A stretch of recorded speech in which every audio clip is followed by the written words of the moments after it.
은혜 받으실 하나님 말씀 스가랴 4장 1절에서 14절의 말씀입니다. 구약성경 1316면에 있습니다. 스가랴 4장 1절에서 14절까지의 말씀을 다 찾으셨으면 우리 한 목소리로 봉독하겠습니다. 내게 말하던 천사가 다시 와서 나를 깨우니 마치 자는 사람이 잠에서 깨어난 것 같더라. 그가 내게 묻되 내가 무엇을 보느냐? 내가 대답하되 내가 보니 순금 등잔대가 있는데 그 위에는 기름 그릇이 있고 또 그 기름 그릇 위에 7 등잔이 있으며 그 기름 그릇 위에 있는 등잔을 위에서 7 관이 있고 그 등잔대 곁에 2 감람나무가 있는데 하나는 그 기름 그릇 오른쪽에 있고 하나는 그 왼쪽에 있나이다 하고 내게 말한 천사에게 물어 이르되 내 주여 이것들이 무엇이니까 하니 내게 말하는 천사가 대답하여 이르되 내가 이것들이 무엇인지 알지 못하느냐 하므로 내가 대답하되 내 주여 내가 알지 못하나이다 하니 그가 내게 대답하여 이르되 여호와께서 스룹바벨에게 하신 말씀이 이러하니라. 만군의 여호와께서 말씀하시되 이는 힘으로 되지 아니하며 능력으로 되지 아니하고 오직 나의 영으로 되느니라. 큰 산아 내가 무엇이냐? 내가 스룹바벨 앞에서 평지가 되리라. 그가 머릿돌을 내놓을 때에 무리가 외치기를 은총이 그에게 있을지어다 하리라 하셨고 여호와의 말씀이 또 내게 임하여 이르시되 스룹바벨의 손이 이 성전의 기초를 놓았은즉 그의 손이 또한 그 일을 마치리라 하셨나니 만군의 여호와께서 나를 너희에게 보내신 줄을 내가 알리라 하셨느니라. 작은 일의 날이라고 멸시하는 자가 누구냐? 사람들이 스룹바벨의 손에 다림줄이 있음을 보고 기뻐하리라. 이 7은 온 세상에 두루다니는 여호와의 눈이라 하니라. 내가 그에게 물어 이르되 등잔대 좌우에 2 감람나무는 무슨 뜻이니까 하고 다시 그에게 물어 이르되 금기름을 흘리는 그 2 금관 옆에 있는 이 감람나무 2가지는 무슨 뜻이니까 하니 그가 내게 대답하여 이르되 내가 이것이 무엇인지 알지 못하느냐 하는지라. 내가 대답하되 내 주여 알지 못하나이다 하니 이르되 이는 기름 부음 받은 자 2이니 온 세상의 주 앞에 서 있는 자니라 하더라. 아멘. 저는 오늘 여러분과 함께 읽은 스가랴 4장 1절에서 14절의 말씀을 본문으로 해서 하나님의 영으로 이루시는 일, 이와 같은 제목으로 함께 잠시 말씀을 나누겠습니다. 예수 그리스도를 통해 구원받은 성도는 성령님과 동행하면서 참으로 많은 일들을 목격합니다. 그것은 하나님께서 행하시는 거룩하신 일과 반대로 거룩하지 못한 일, 즉 사탄이 배후에서 역사하여 인간의 그릇된 욕망을 자극하고 멸망으로 이끄는 일입니다. 이것은 일찍이 창세기에 정확히 등장합니다. 하나님은 만물을 만드시고 사람에게 모든 것을 허락하셨지만 단 하나 선악을 알게 하는 나무를 에덴 동산의 중앙에 두시고 이것만은 결코 허락하지 않으셨습니다. 무슨 뜻입니까? 바로 하나님의 절대 주권과 인간의 한계를 말씀하시는 것입니다. 하나님은 사람을 너무나 사랑하셨고 그 사실은 태초부터 지금까지 변하지 않습니다. 그래서 독생자 예수님을 보내시고 십자가에 죽게 하셨습니다. 그러나 하나님이 아무리 사람을 사랑하셔도 그 사이에 명확한 구분은 있고 창조주와 피조물의 관계는 확실한 것입니다. 또 사랑한다고 해도 잘못한 것에 대한 징계는 명확히 있어야 하며 그것이 진정한 사랑이자 하나님의 공의인 것입니다. 예를 들어 부모가 자녀를 너무나 사랑하지만 자녀가 선을 넘는 행동을 한다면 이것 또한 예쁘다고 봐줄 부모는 없습니다. 사전에 경고를 분명히 했음에도 자녀가 그릇된 행동으로 부모의 말을 듣지 않으면 그에 따른 제재를 가하는 것은 모든 부모의 마음입니다. 그 이면에는 무엇이 있습니까? 나의 귀한 자녀가 바른 길로 가기를 바라는 마음이 있는 것이죠. 하나님께서도 이와 같으신 마음으로 저와 여러분을 이끌어 가십니다. 때로는 우리의 무지함과 고집으로 꾸중과 질책, 심지어 회초리까지 드시죠.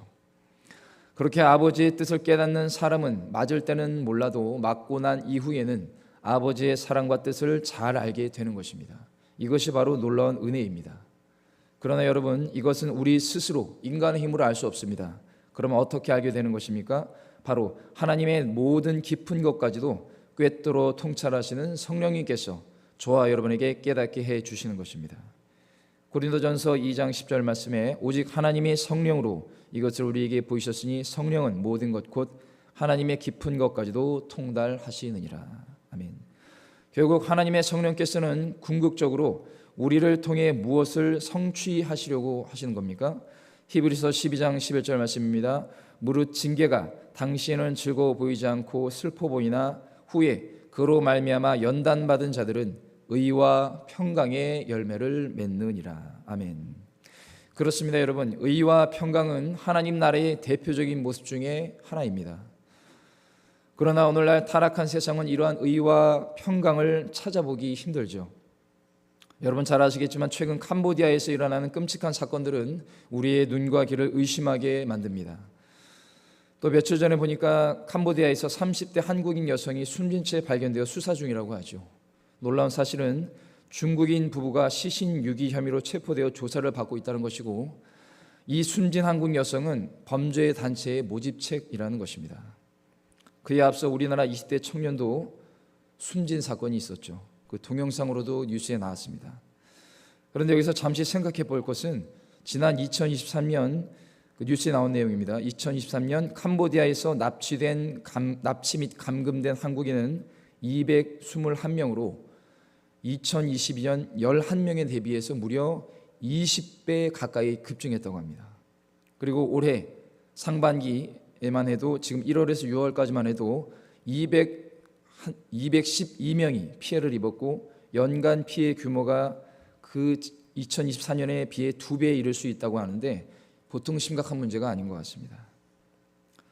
또 최근 정부 발표에 따르면 캄보디아 내에서 지금 보이스피싱이나 사기 범죄에 연루가 돼서 캄보디아 경찰에 지금 체포되어 있는 한국인 구금자가 1,000명이라고 하죠. 그런데 또 어제 보니까 또 2,000명, 또 어떤 데는 5,000명, 10,000명까지 본다는 분도 있습니다. 그런 소식도 있습니다.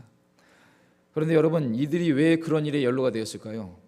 이 중에는 자발적 범죄 조직원도 있겠지만 대부분 단기간 고수익을 내는 일자리를 준다는 말에 속아서 범죄에 연루되어 있다고 합니다.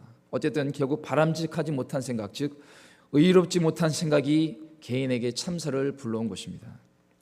여러분, 세상이 적게 일하고 그보다 상당히 많은 돈을 주는 것은 어딘가 부정하거나 떳떳하지 못한 건 아니겠습니까?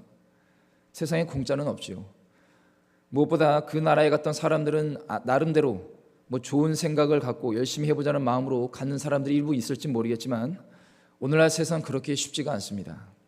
사랑하는 성도 여러분, 앞서 제가 말씀드린 이러한 일들은 타락한 사람의 욕망을 그 거처로 삼아서 악한 영들이 벌이는 일입니다.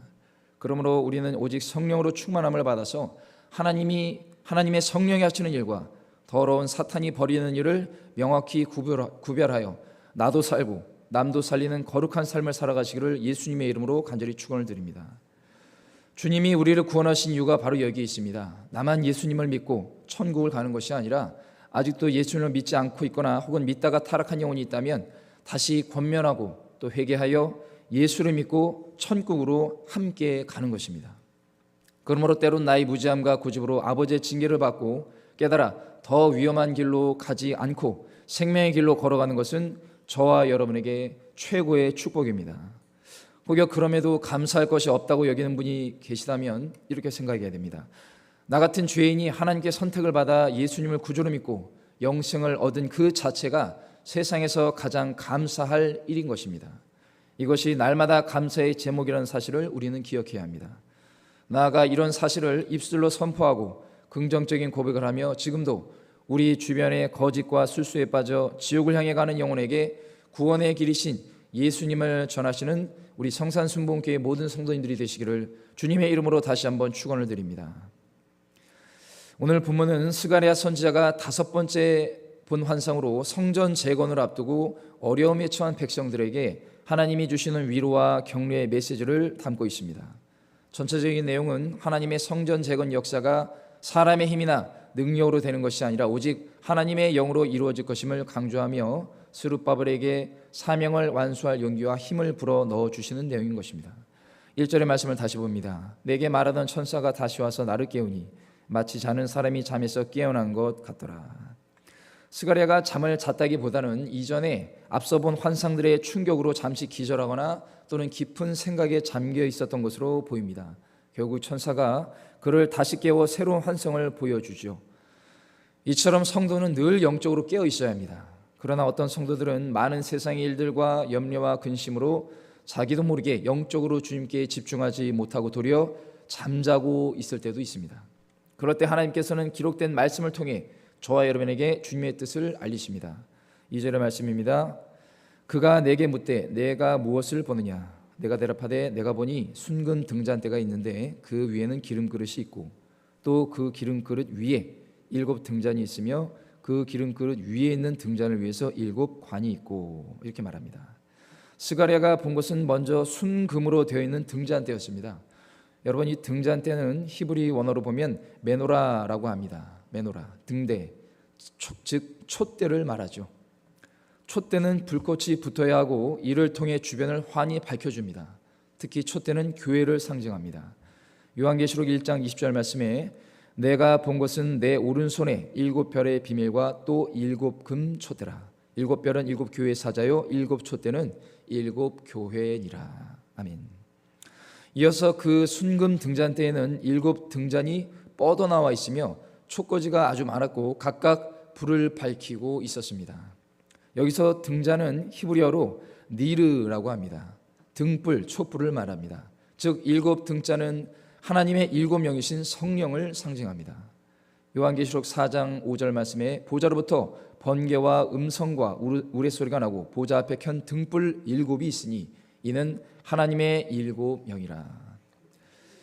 이 등대는 꼭대기에 그릇을 가지고 있고 그곳에 기름이 계속해서 떨어지며 거기로부터 7 관을 통해 7 등잔에 기름이 공급됩니다.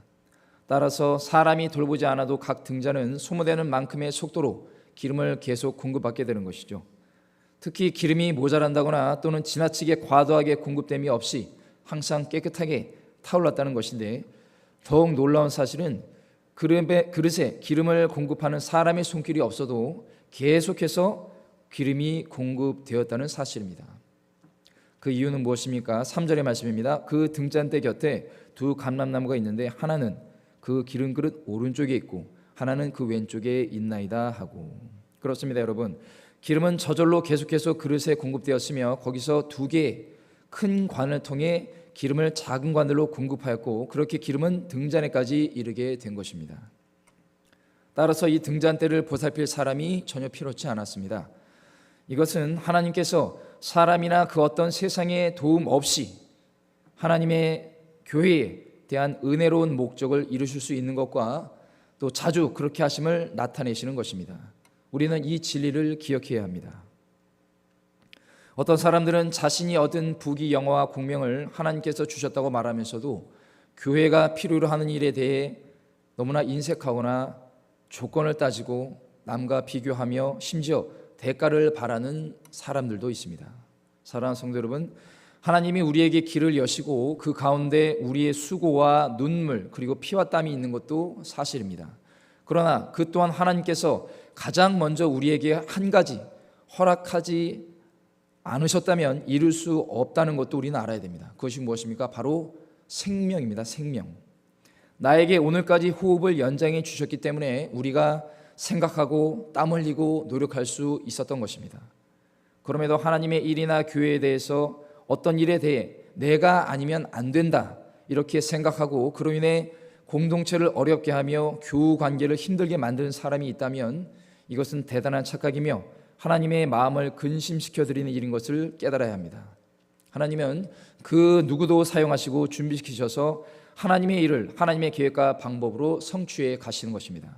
그러므로 우리는 때에 따라 행하시는 하나님의 계획과 섭리에 크고 작은 도구로 쓰임을 받는 사실 그 하나만으로도 무한한 감사와 영광을 돌리시기를 예수님의 이름으로 축원을 드립니다. 이어서 4절에서 6절의 말씀을 보겠습니다. 내게 말하는 천사에게 물어 이르되 내 주여 이것들이 무엇이니까 하니 내게 말하는 천사가 대답하여 이르되 내가 이것들이 무엇인지 알지 못하느냐 하므로 내가 대답하되 내 주여 내가 알지 못하나이다 하니 그가 내게 대답하여 이르되 여호와께서 스룹바벨에게 하신 말씀이 이러하니라. 만군의 여호와께서 말씀하시되 이는 힘으로 되지 아니하며 능력으로 되지 아니하고 오직 나의 영으로 되느니라. 아멘. 여기서 가리키는 나의 영은 히브리어로 루아흐이며 창세기 1장 2절에서 하나님의 영은 수면 위에 운행하시느니라 해서 그 영과 같은 단어입니다. 그렇습니다. 말씀 그대로 이 성전 재건은 사람의 힘이나 능력 즉 군사력이나 경제력 등으로 되는 것이 결코 아니라 오직 하나님의 영, 즉 성령으로 말미암아 이루어진다는 것을 선언해 주신 것입니다. 사도 바울은 고린도 교회에게 교회의 일꾼, 즉 그리스도의 일꾼에 대해 말하면서 그들이 진실로 갖추어야 하는 것에 대해 다음과 같이 말했습니다. 고린도전서 4장 19절에서 20절 말씀을 읽어드립니다. 주께서 허락하시면 내가 너희에게 속히 나아가서 교만한 자들이 말이 아니라 오직 그 능력을 알아보겠으니 하나님의 나라는 말에 있지 아니하고 오직 능력에 있음이라. 아멘. 바울이 말하는 능력은 성령의 능력을 말합니다. 오늘날 교회를 만드시고 성장과 발전을 시키시는 분은 오직 하나님의 성령님이시죠. 과거 제가 어떤 철학자의 인터뷰를 봤습니다. 그런데 그 내용이 매우 불쾌하고 황당하고 불쌍한 말이 있었습니다. 이 철학자는 기자의 질문에 이렇게 말합니다. 본인이 만약에 목회를 했다면 여의도 순복음교회 같이 큰 교회를 세웠을 것이다, 이렇게 망언을 했습니다. 그는 현재 한 신학대학교의 교수로 재직 중인데 매우 특이한 행색과 언행을 보이는, 여러분 김용옥이라는 철학자 아실 겁니다. 도올 김용옥이라고 하는 그 사람이 지난 2011년에 이런 인터뷰를 했습니다. 그런데 이 사람은 하나님과 신학을 머리로는 배웠을지 모르겠지만 영으로는 무지한 사람, 즉 하나님을 인격적으로 만난 사람이 아니라고 저는 생각합니다. 교회의 부흥은 하나님께서 사람을 통해 사용하셔서 행하시는 것이지 한 개인의 생각과 능력이나 소망만으로 되지 않습니다. 일찍 우리가 사랑하고 존경하는 조영기 원로 목사님도 초반에는 개인적인 능력으로 목회를 하시려다가 많은 연단과 수고와 눈물 속에서 성령님의 가르침을 깨달으시고 자신이 아닌 오직 성령님을 인정하고 환영하고 모셔드려서 오늘날 귀하고 아름답게 쓰임을 받으신 것입니다. 그렇게 63년 동안 목회를 하시면서 저와 여러분이 생각하는 조 목사님을 한 단어로 요약하면 진실로 성령의 사람이라고 저는 생각합니다. 신앙의 아버지 되시는 우리 조 목사님처럼 저와 여러분도 오직 성령님만을 환영하고 의지하고 모셔드리는 성령의 사람이 되어 우리 교회를 잘 섬기시는 행복한 성도들이 되시기를 예수님의 이름으로 축원을 드립니다. 그럼에도 여전히 악한 권세는 교회와 성도를 괴롭히고 참소합니다. 그래서 하나님께서는 그런 말씀을 스가랴에게 하신 것이죠. 그 말씀은 성전 재건 사업을 둘러싼 외부의 방해와 내부의 좌절감에 시달리는 스룹바벨과 백성들에게 너무나 큰 위로와 희망과 용기를 주는 말씀이었습니다. 이어서 7절에서 9절의 말씀을 봅니다. 큰 산아 내가 무엇이냐, 내가 스룹바벨 앞에서 평지가 되리라. 그가 머릿돌을 내놓을 때에 무리가 외치기를 은총이 그에게 있을지어다 하리라 하셨고, 여호와의 말씀이 또 내게 임하여 이르시되 스룹바벨의 손이 이 성전의 기초를 놓았은즉 그의 손이 또한 그 일을 마치리라 하셨나니 만군의 여호와께서 나를 너에게 보내신 줄을 내가 알리라 하셨느니라. 아멘. 큰 산은 성전 재건을 가로막는 모든 장애물인데 이는 이스라엘의 대적, 내외부의 경제적 어려움, 그리고 백성들 내의 불신 등이 있다는 것이죠. 그러나 이러한 것도 교회 공동체가 오직 주님 앞에 겸손히 엎드려 한 마음으로 말씀을 받고 간절히 기도하여 성령의 충만함을 받아 모든 장애물이 사라지고 높은 문제의 산이 평지처럼 될 것임을 보여주는 것입니다. 그럼에도 원망과 불평하는 세력들이 있죠. 그들이 성전이 작은 것에 대해 멸시하는 반응을 보인다는 것인데 이것은 성전의 규모가 과거 솔로몬 왕의 성전에 비해 현저히 초라하다고 멸시하거나 폄훼하는 자들이 있다는 것입니다. 10절 말씀입니다. 작은 일이 날이라고 멸시하는 자가 누구냐? 사람들이 스룹바벨의 손에 달인 줄이 있음을 보고 기뻐하리라. 이 일곱은 온 세상에 돌아다니는 여호와의 눈이라 하니라. 하나님의 성전 즉 교회는 좋은 시설과 여건이 있으면 당연히 좋겠지만 그것에 따라서 하나님이 기뻐하시거나 성령의 역사가 있고 없고는 결코 아닙니다. 이것은 교회만 그런 것이 아니죠. 하나님의 성령이 거하시는 성도 개인도 거룩한 성전인 것입니다. 그런데 젊고 잘나고 세상적으로 물질과 능력 있는 사람에게만 성령이 기뻐하시고 임하시고 역사하지 않습니다. 그렇다면 하나님의 성령은 어떤 영혼을 찾으십니까? 시편 51편 17절의 말씀입니다. 하나님께서 구하시는 제사는 상한 심령이라. 하나님이여 상하고 통회하는 마음을 주께서 멸시하지 아니하시리이다. 여기서 통회라는 단어의 뜻은 죄를 깊이 뉘우치는 즉 회개를 말합니다. 회개. 그러므로 우리는 날마다 하나님 앞에서 회개하고 겸손한 마음으로 살아가야 합니다. 그런 사람들의 대표적인 모습은 무엇입니까? 늘 하나님께 여쭙는다는 것이죠. 이어서 11절에서 14절 말씀입니다. 내가 그에게 물어 이르되 등잔대 좌우에 두 감람나무는 무슨 뜻이니까 하고 다시 그에게 물어 이르되 금 기름을 흘리는 두 금관 옆에 있는 이 감람나무 두 가지는 무슨 뜻이니까 하니 그가 내게 대답하여 이르되 내가 이것이 무엇인지 알지 못하느냐 하는지라. 내가 대답하되 내 주여 알지 못하나이다 하니 이르되 이는 기름 부음 받은 자 둘이니 온 세상의 주 앞에 서 있는 자니라 하더라. 아멘. 두 감람나무, 이들은 이스라엘의 지도자인 총독 스룹바벨과 대제사장 여호수아를 가리키며 각각 정치적 지도자와 영적 지도자를 말합니다. 그들은 하나님으로부터 기름 부음을 받아 성전 재건과 이스라엘 공동체 회복을 위해 세움을 받은 자들이며 온 세상의 주 앞에 서 있는 자로서 하나님의 뜻을 받들어 봉사하는 자들입니다. 그들은 12절에 나타났듯이 금 기름을 흘리는 두 금관 옆에 있는데 여호수아와 스룹바벨이 오직 하나님의 성령과 긴밀히 연관되어 있다는 사실을 말하죠. 그들은 오직 하나님만 의지하며 말씀과 기도로 영적인 영양분을 공급받고 그로 인해 성령의 능력으로 사명을 감당하는 진실로 복이 있는 사람인 것입니다. 예레미야 17장 7절에서 8절 말씀에 그러나 물은 여호와를 의지하며 여호와를 의뢰하는 그 사람은 복을 받을 것이라. 그는 물가에 심어진 나무가 그 뿌리를 강변에 뻗치고 더위가 올지라도 두려워하지 아니하며 그 잎이 청청하며 가뭄은 해도 걱정이 없고 결실이 그치지 아니함 같으리라. 아멘. 오늘날 세상에 많은 지도자들이 있지만 두 감람나무가 금기름과 연결되어 있듯이 하나님과 긴밀하게 연결되어 소통하며 따르는 지도자들은 거의 없는 것 같습니다.